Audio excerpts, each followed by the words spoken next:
Hello, it's Russ Strock here again, and I thought I would start into my more specific videos on beekeeping.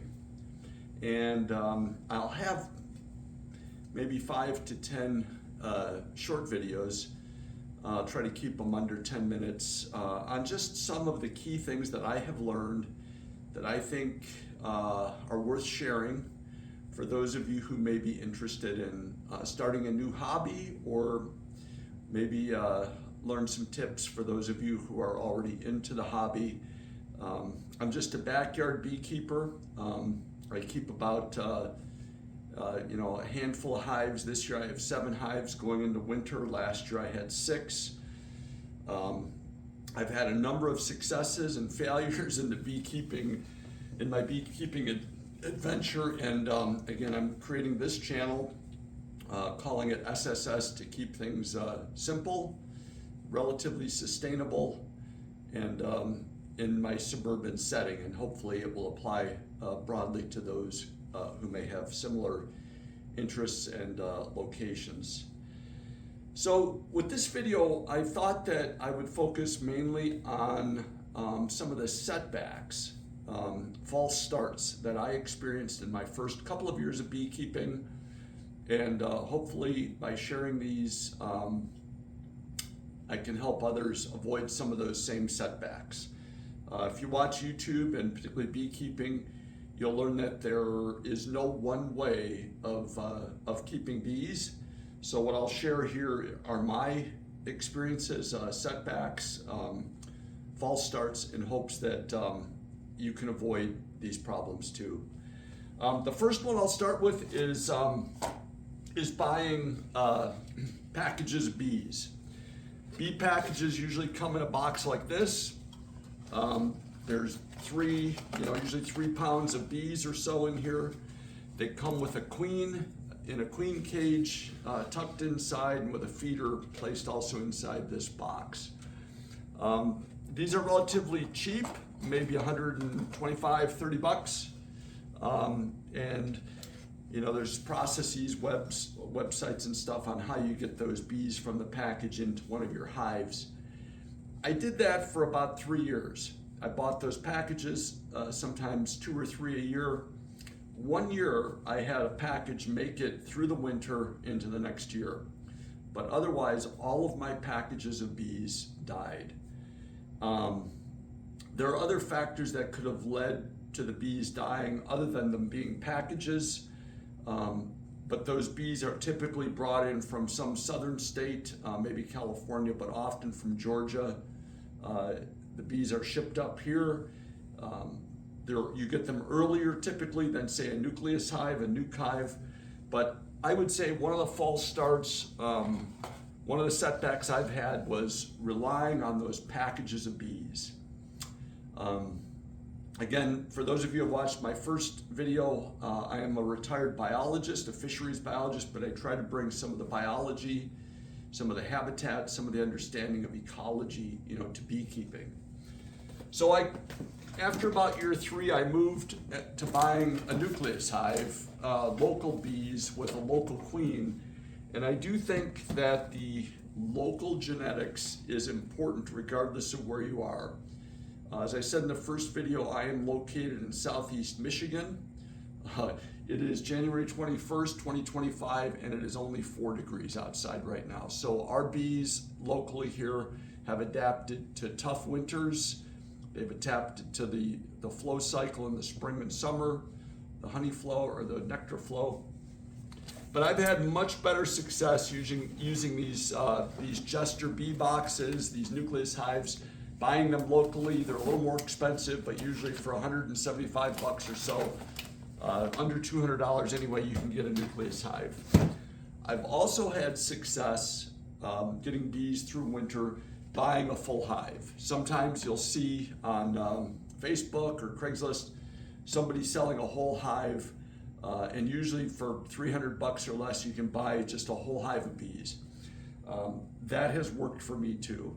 Again, the bees have their own habitat in there. They've got their own social structure set up. It's not nearly as disruptive as trying to take bees out of a box like this, no habitat, no structure, not a local queen, and have them successfully reproduce over winter and thrive in an environment like what we have here.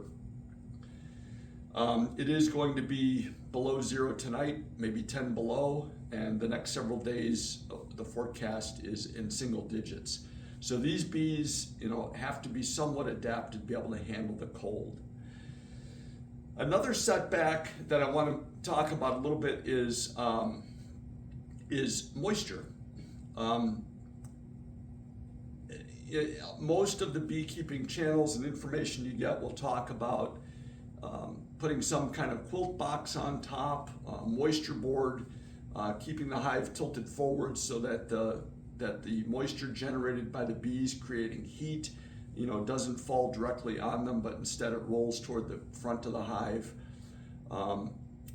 Even though I do everything that I understand to be effective at moisture control in the winter for bees, moisture is still a problem. And I haven't completely figured that out, but I do know on several occasions I have lost hives because they've just gotten too wet, too moist inside. Moisture in the winter kills the bees. So it's really important to figure out a way through ventilation in the back, screened bottom boards, putting a moisture board on top. There's a product that is made, you can get through hardware stores or online called Moisture Board. I do use those and it helps, but moisture is still a problem.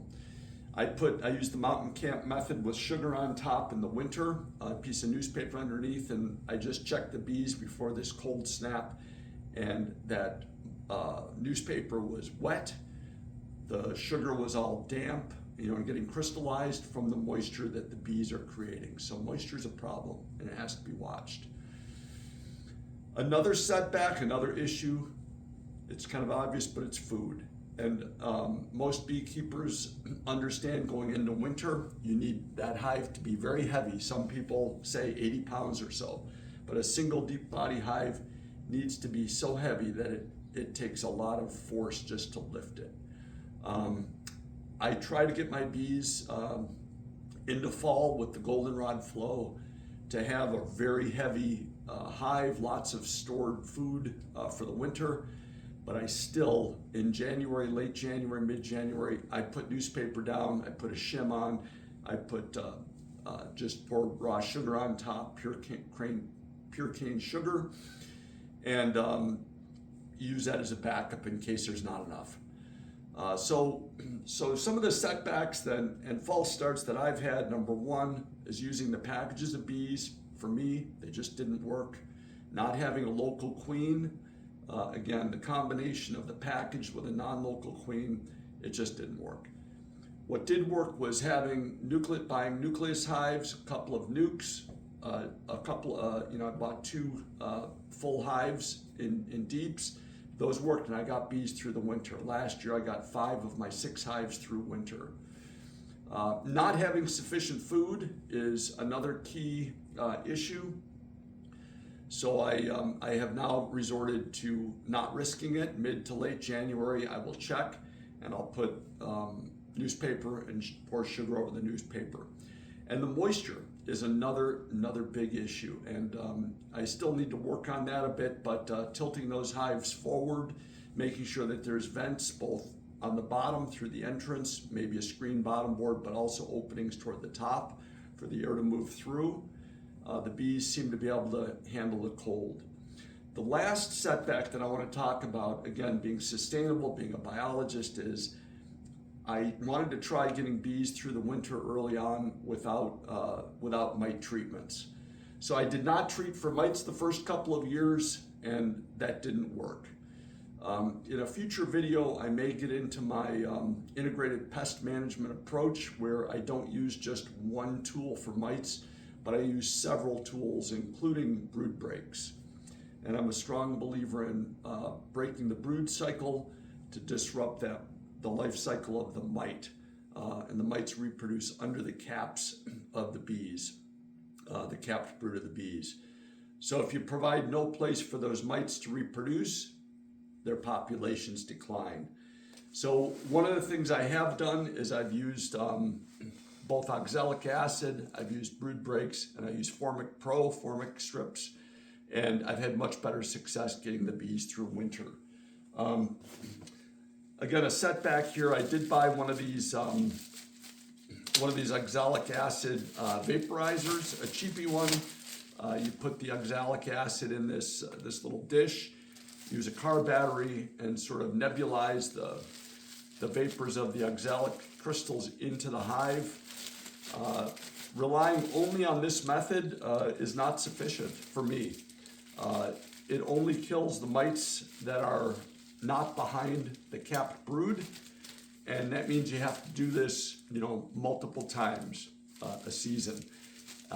I did not have success keeping the mite load down with just the oxalic vapor. Now I know a lot of people do, but a setback for me was relying on this too heavily. And again, maybe the more expensive methods where you feed the nebulized material in the back worked better. Anyway, I also am a strong believer in mite checks. This is one of those devices you use to check your mite load and to treat when necessary. But that's a key thing that avoids setbacks. So anyway, just my first sort of video on beekeeping specifically, and I thought I would start trying to bring together my 7 or 8 years of keeping bees and trying to help folks out there avoid some of the setbacks, false starts, because it's really, really hard to get started again once you lose your bees in the winter. It's rather demoralizing and depressing, and we get attached to our bees. So I'm really hoping that these 7 colonies that I get good success. I went out there this morning. As I said, it was just 4 degrees a little while ago out there. I put my ear up to the entrance and I could hear each one is still alive. I'm not going to open those hives up and check the feed here until probably the very end of January, once it warms up. If I can get it above 35 degrees or so, I'll crack the lid and make sure there's enough sugar. And then if there isn't, I'll just add sugar, but I won't do anything more than seal it back up and keep the windbreaks up. All right, thank you for watching. If you've enjoyed the video, I'd like to hear your comments and feedback, and particularly any other topics on beekeeping that are of interest. Otherwise, I will continue this journey and share what I can to help keep beekeeping simple, sustainable, and hopefully cost-effective for your suburban properties. Thank you.